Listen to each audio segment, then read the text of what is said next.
What were the key messages you wanted to convey? The key message from my presentation is essentially that when one looks at the iPad and tablets, not just the Apple iPad, but the tablets to come, it needs to be approached as a new medium that requires a new grammar and a new digital narrative. And you cannot pour old wine into new bottles. And these are new, exciting bottles for which we must do a completely, totally different content proposition. This is now news information that you can read, watch, and touch. You can't get away, or you can't really just present PDFs of your newspapers or magazines, or what I called a newspaper or a magazine on steroids, which is a lot of publishers putting the PDF and sticking lots of multimedia, cinematographic effects just for the impact of it. Or the third mistake that is often made, which is shovelware, just to essentially connect your internet to the iPad, not knowing that the iPad, or knowing but not paying attention to the fact that the iPad has a browser, so you can actually navigate the internet just as well. So it needs to be approached in a new way. And people ask me, should it be printy? If I'm a print publication, should it be webby if I'm from the web? And the answer is it should be neither printy nor webby. It should be an app. It is an app. So it should be approached as such. And the key differentiation of an app is that we can recapture the sense of a beginning and an end. This is something that we lost to the internet. In the internet, we don't know where we are, and it goes on forever. It's a medium that is ad infinitum. With an app, you can recapture a narrative that, as I said, has a beginning and an end. And people love to say, oh, I finished a book, or I finished a magazine, or the newspaper. We can recapture this. This is something that we lost, and is very important for us because we can now produce and present a cognitive experience that is a satisfying experience, as an experience that we can create loyalty for, that we can create emotional engagement with readers, yet again, something that again we lost to the web many years ago. So now we can recapture this, but as I said, if all you do is just a PDF, you're losing that ability. You need to offer something else, something extra, and that can be defined generally as a digital narrative. And this is something totally different than the text-based approach to telling stories. So, when it comes to the future, there are two questions. First of all, do you think the industry will take the technology and look at it from a new perspective like you proposed? And secondly, do you think the technology, how do you think the technology will develop? Mm-hmm.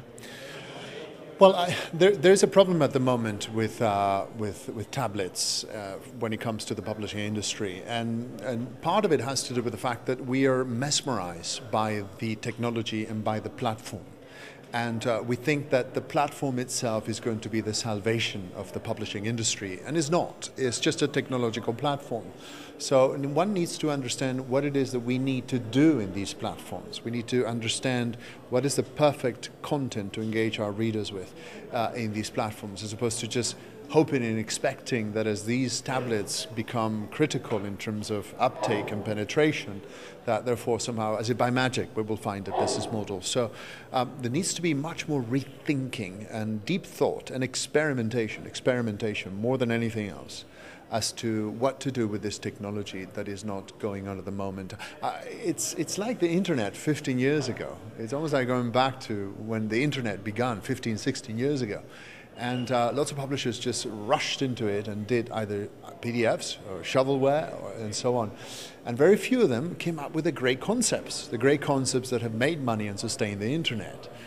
So it's the same thing. We need to really rethink this platform and try to come up with the great concepts of storytelling that will sustain us. And the biggest conclusion that I see from the last 12 months of this device, almost 12 months, is that it's going to unbundle the bundle that we've always sold as publishers. It's no longer necessary for us to offer one standalone product at a single price, as we did in the past as paper publishers or as website publishers, to just have a website where everything is encapsulated. With apps, we can offer many different strands, many different experiences. One of them can be informational, the other one can be services, utilities, and a third one could be categorized as issues and passions, and charge people accordingly. So it's almost multi-segmenting of your content. And that's absolutely critical to see it in those terms. Now, the $1 million question. Do you think the iPad is going to do to reading, or going to mean for reading, what the iPod has meant and done for music? Yes, there are very big implications and disruptive implications for the industry as well with the advent of tablets, especially because it is dominated by Apple at the moment. And one should go into the app world of Apple with open eyes, really, and understand what it really, really means.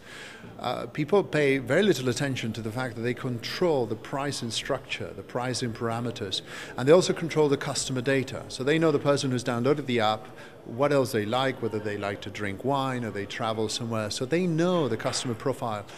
And data and customer data, pricing and customer data are the basis of marketing. If we lose that, there's very little left for newspaper promotion and marketing and selling.